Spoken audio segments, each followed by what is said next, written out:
Hello, good people of St. Martin, and welcome to the Integrity Chamber's video series, Let's Talk About Integrity. I'm your host, Kevin James, and today we're going to talk about the topic, the impact of integrity on the international image of the government.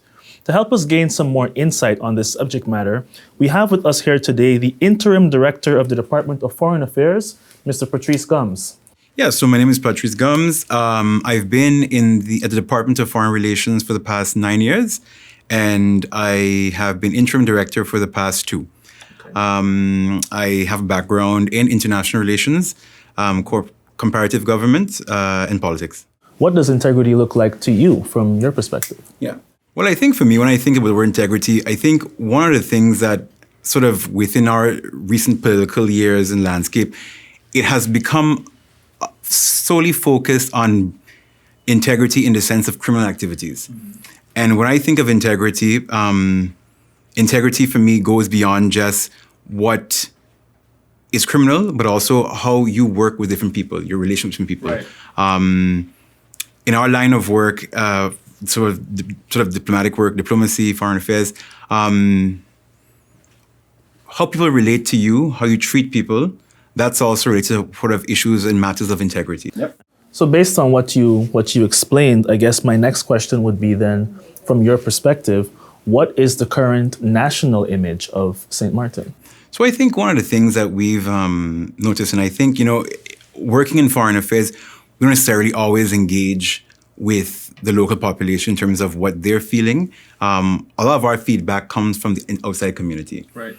And a lot of what the outside community has said is, what's going on in St. Martin. They've seen, for example, the integrity breaches over the years amongst different actors, different persons.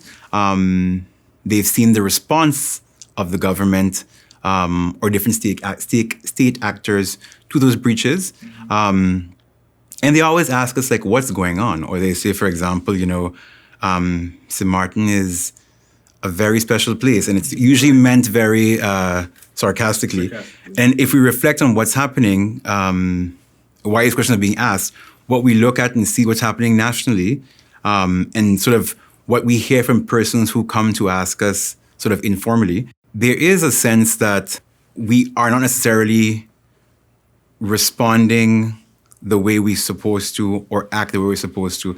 And I think one of the things that I've personally realized is that, issues of integrity in St. Martin historically have been, everyone accepts generally things can happen and go wrong. Mm-hmm. They don't address it once they're necessarily benefiting, or if everyone is sort of in a position of benefit from what's going on, that is the breach of integrity. There are oftentimes just very clear-cut breaches of integrity, and people don't necessarily want those breaches to be addressed if it means that they're benefiting. That's very interesting. So then what I'm thinking now, what I'm seeing a trend starting to emerge is, to what extent does trust play a role? I tell people all the time, foreign affairs is oftentimes seen as this big abstract elitist thing, and it's really not. If you really think about how countries engage, it is strictly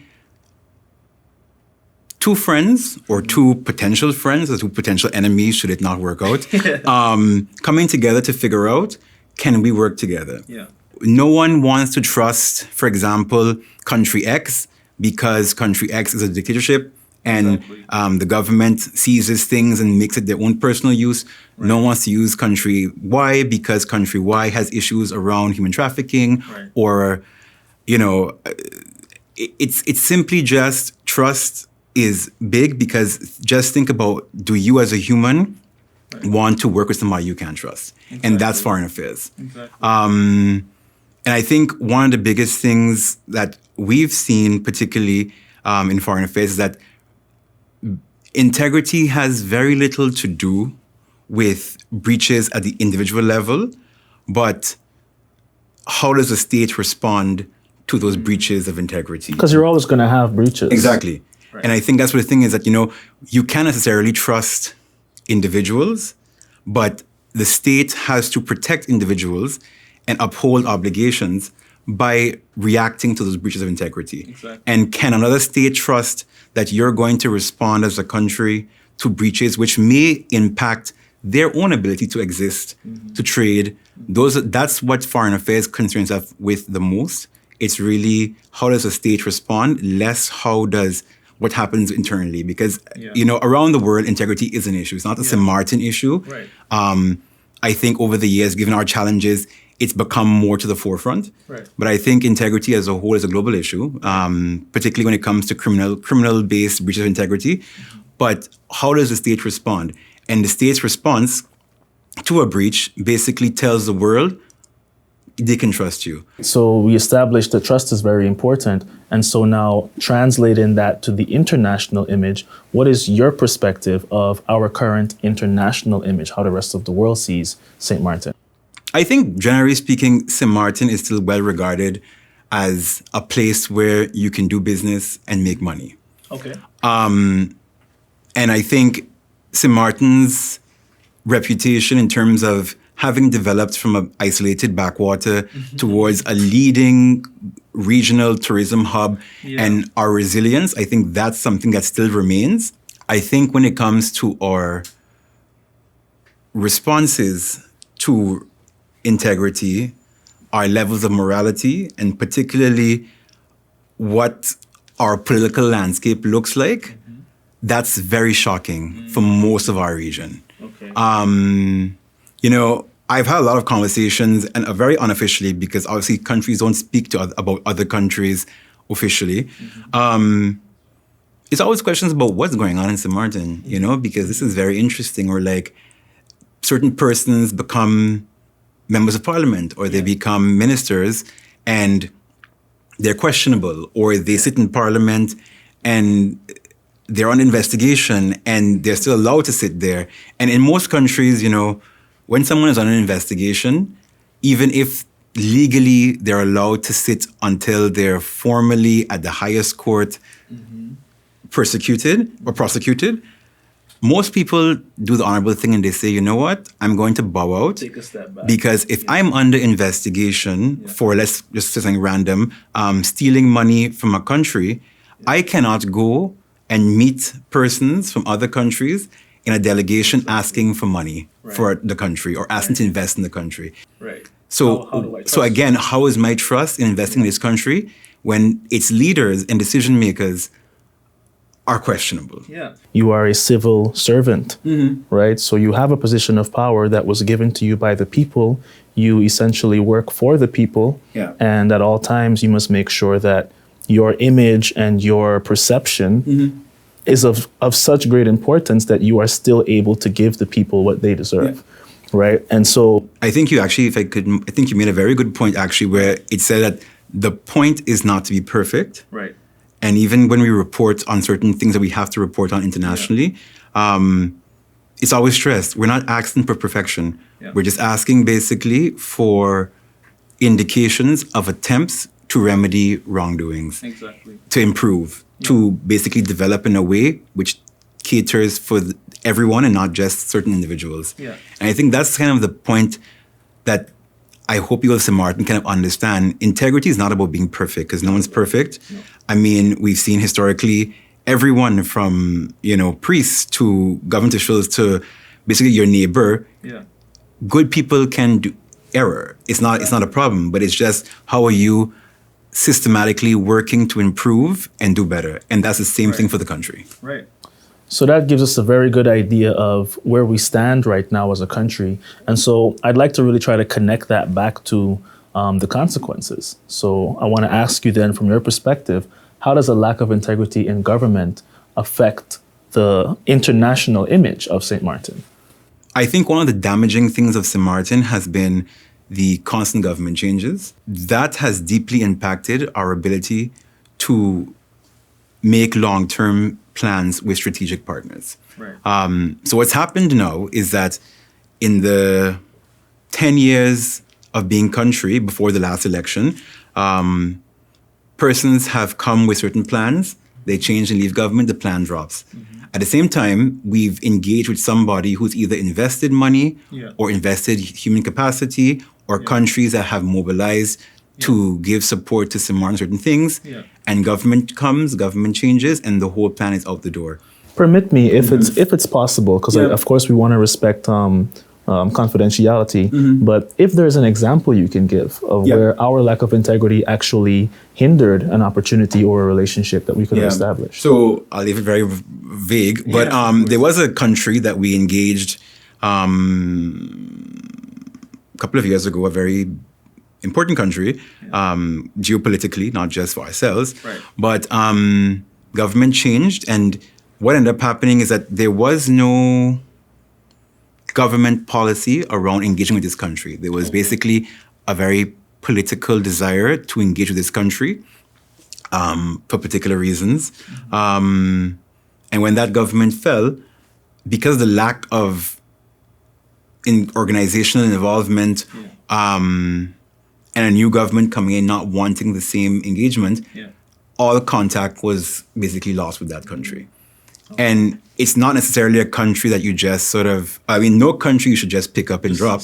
But this country in particular is geopolitically powerful, strategic, and you do a lot of damage when you engage at that high level and then drop, because people don't take you seriously. If you were to try again a second time, you'd have to because they've invested time, money, human capacity. And, when it comes to things like loans, when it comes to things like trying to float a bond on the market, all of these things affect your bond rating. So politically, for example, government keeps falling because of personal interest or whatever interest. You have no friends who can lobby for you because you've damaged all relationships. That affects credit ratings, and credit ratings affects everything from your ability to how much you value. Again, foreign affairs doesn't happen Monday to Friday, but what somebody does today and continues to do over a number of years builds up. And it's to the point where you don't see the impact until down the road. We've recently engaged a number of other people on different issues as well. And some of the feedback we've received is, St. Martin doesn't show up. You guys remain very aloof from the international community. You sort of only engage when it's sort of a problem for you trying to fight something. And they don't want to help because, again, I'm not going to help you with an issue you have and put my reputation on the line and my credibility on the line to then have you disappear when it becomes too tough, or have you sort of fall out, or have you just gain and disappear. And I think we've seen that constantly in the time we've had. We engage, we pull out. We engage, we pull out. And, that's just, again, a part of the bigger understanding of integrity. It's not just criminality, it's also how do you treat people. And, actually that gives us a good way to kind of break down how it affects the people of St. Martin, because I think that it really does have a huge impact. And a good way to look at that impact while also inspiring us as a country to do better is to think about some of the benefits.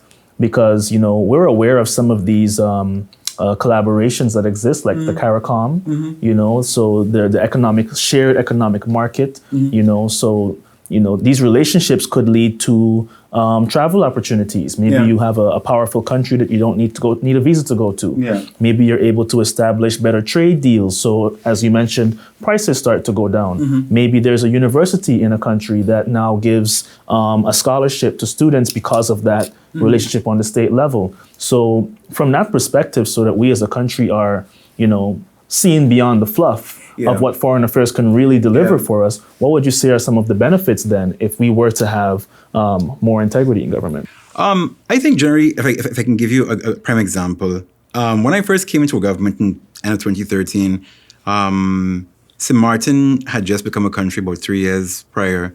The doors that opened to St. Martin when we went abroad, the things that we were asked to participate in, the views we asked to sort of give, we were held in very high esteem among particularly the regional partners.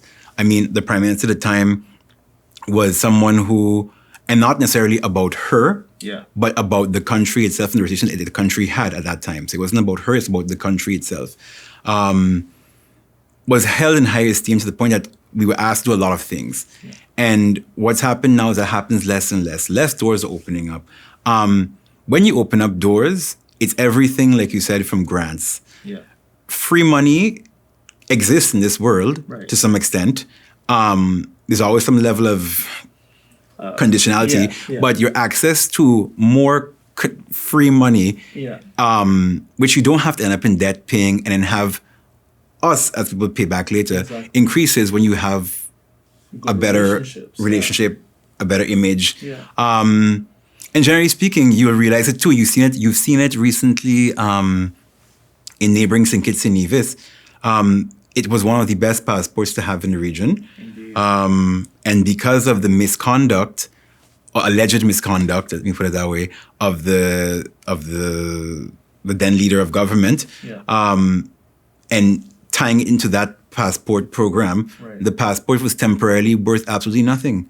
And the average Kittitian who didn't need a visa to go anywhere because of this person's alleged misconduct and breach of integrity. So just the image of misconduct. Of misconduct with the passport process and how it's being used, everyone now required a visa from St. Kitts.